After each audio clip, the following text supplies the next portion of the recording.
je me dis, il y a quelque chose d'intéressant là, quand tu parles dans tes ouvrages ou dans tes conférences d'éco-modernité, c'est-à-dire comment cette rencontre avec les Indiens où chacun veut faire un pas. Donc il y a ce point-là. Et pour étayer ce point-là, il me semble que tu es sur un projet d'envergure et magnifique qui s'appelle Zigoneshi. Donc si tu veux bien nous dire quelque chose de ces deux éléments. Ouais, quelque chose de ces deux éléments. Alors après, une fois qu'on est redescendu un peu plus dans le concret de notre monde, qu'est-ce qu'on peut faire pour occuper nos journées? On pourrait résumer ça comme ça. Et qu'est-ce qu'on peut faire pour occuper nos journées? Moi, je crois beaucoup à la force, non pas à la force de domination, mais à la puissance de l'humour et de la poésie, voire du symbole qu'il peut y avoir parfois derrière. Mais la poésie me touche beaucoup. Donc, j'essaye, et je ne sais pas si ça marchera, parce que ça ne peut fonctionner que si c'est en résonance. J'essaye de remettre à jour, de permettre de créer des petits moments où on revit, on reprend conscience de ce qui nous relie, de ce qui fait qu'on est avec le vent là que je respire, avec l'air que je prends, avec le regard que je croise, avec le lien, la relation, voilà. Et tout ça pour dire quoi? Que les Indiens Kogi avec lesquels je travaille depuis une trentaine d'années ou qui me travaillent depuis 30 ans sont des maîtres S relations. Un chaman travaille sur des relations, des liens, voilà. Multitude de liens. La nature n'est que relation qui permet les transformations et les mouvements. Donc c'est là. Et eux, ils ont un mot qui illustre ça, qui s'appelle Zigoneshi, qui est il y a du lien, il y a de la relation. On pourrait dire tout ce qui change naît de l'échange, toute transformation vient de la rencontre. Or, nous sommes dans un temps où nous avons besoin de cette mutation-transformation. Donc, il faut avant tout, sans doute avant de trouver des solutions, faut-il recréer le terreau au sens, le contexte, le substrat relationnel qui va permettre l'émergence. Donc, Zigoneshi, ça se voudrait tenter de remettre le doigt en se disant nous ne savons pas quelle est la réponse, mais on va l'inventer ensemble en recréant ces tissus de relations.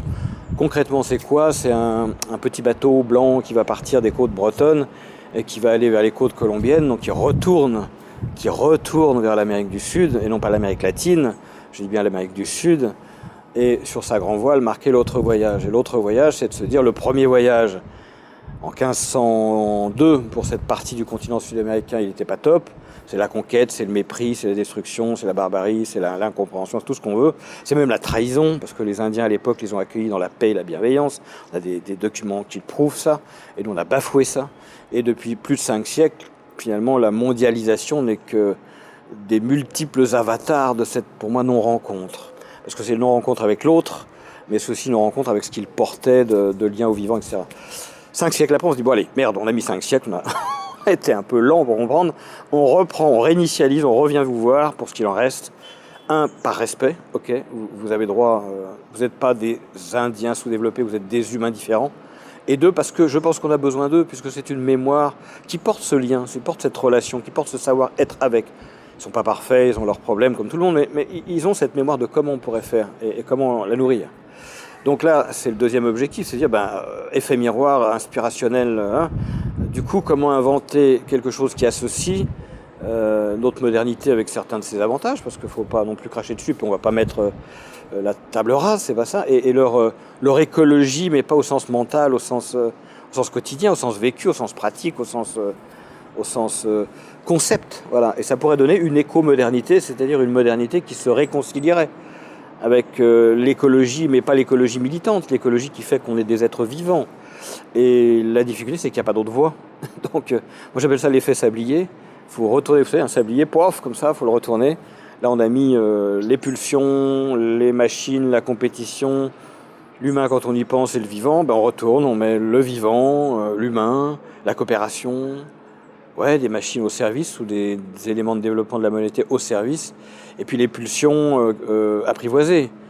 Les pulsions, il ne faut pas les enlever parce que c'est la vie aussi, mais plus dans une relation d'apprivoisement, de faire connaissance, que de la laisser s'exprimer comme on la laisse avec tous les déséquilibres que ça crée aujourd'hui.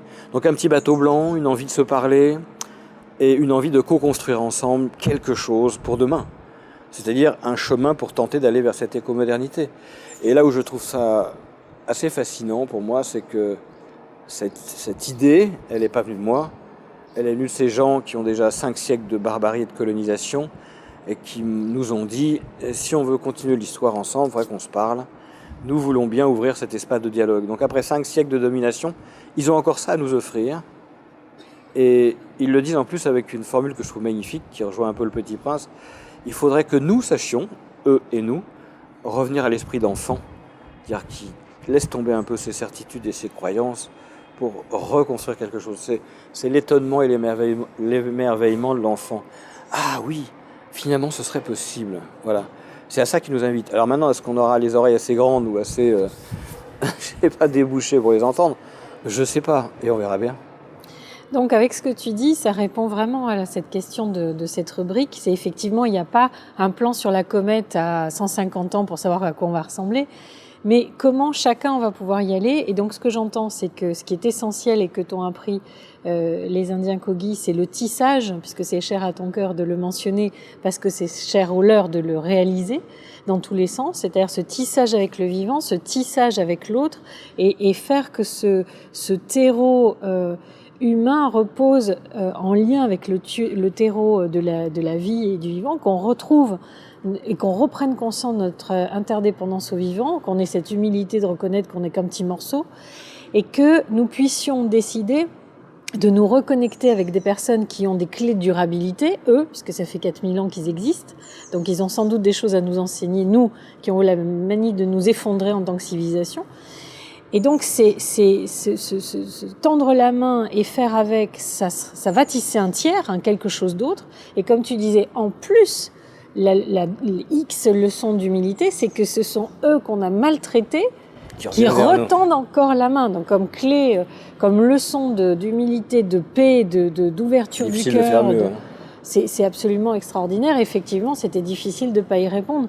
Quand tu disais, j'espère qu'on aura les oreilles ouvertes, je pense que c'est les oreilles et le cœur. Il faut qu'on accepte d'ouvrir notre cœur et qu'on comprenne que notre cœur, c'est notre serrure, notre clé qui nous permet d'être en interaction avec l'autre, avec le vivant, et qui fait qu'on entend les oiseaux qui nous ont agrémenté la conversation. C'est un peu ce chemin-là. Alors, je ne sais pas vers où il nous emmènera, s'il va fonctionner ou pas, je n'en sais rien. Mais il y a quelque chose de l'ordre d'un nouvel imaginaire social à mettre en place. Et cet imaginaire social, peut-être peut-il passer parce que ces sociétés ont gardé d'une mémoire de la vie. Peut-être, voilà. Il y a quand même pourquoi c'est intéressant aussi? Parce que ces sociétés-là, en tout cas celle des Kogi, les autres je connais moins, mais elle met comme objectif premier, comme fondement de sa société, apprendre à vivre en paix, c'est-à-dire apprendre à vivre, tout le monde n'y arrive pas, chacun fait son chemin comme il peut, il n'y a pas que des sages, il y a tout, mais c'est son objectif. C'est comme s'il y avait marqué au haut de la Constitution, nous devons avant tout apprendre à être des beaux au sens harmonieux humains. Ce qui nous amènerait à dire que l'école primaire, tout le système éducatif serait complètement bouleversé si on mettait ça en avant. Et non pas simplement l'acquisition de compétences, quelles qu'elles soient, du latin au grec, en passant par, je sais pas quoi, parce que c'est le débat actuel, mais aussi un travail sur soi, pour être en capacité de s'ouvrir et de se relier, et du coup, de comprendre ce qui se joue et d'y écrire une histoire. C'est pas vraiment ce qu'on fait aujourd'hui. Donc cette rencontre, elle viendrait bouleverser notre conception du vivant, de la guérison, de la médecine donc, du soin. Qu'est-ce que c'est que soigner? Qu'est-ce que c'est que transmettre? Qu'est-ce qu'on veut transmettre? Pourquoi? Qu'est-ce que c'est que travailler la terre et être travaillé par elle? Comment? La gouvernance, évidemment. Alors peut-être que c'est un long aboutissement, la royauté, on est dans un endroit assez symbolique pour ça. Et puis des républiques, et puis qu'on arrive à un moment d'un autre plan de mutation, on va peut-être inventer autre chose, et on ne sait pas ce que c'est. Et que ça s'inscrit peut-être dans cette histoire, j'en sais rien. Mais il y a quelque chose qui m'intéresse, c'est que pour les Kogi, ce que nous allons peut-être réinvestir, c'est écrit dans ce qu'ils appellent la loi des origines. La fraternité, c'est pas discutable. C'est écrit, c'est un point de départ.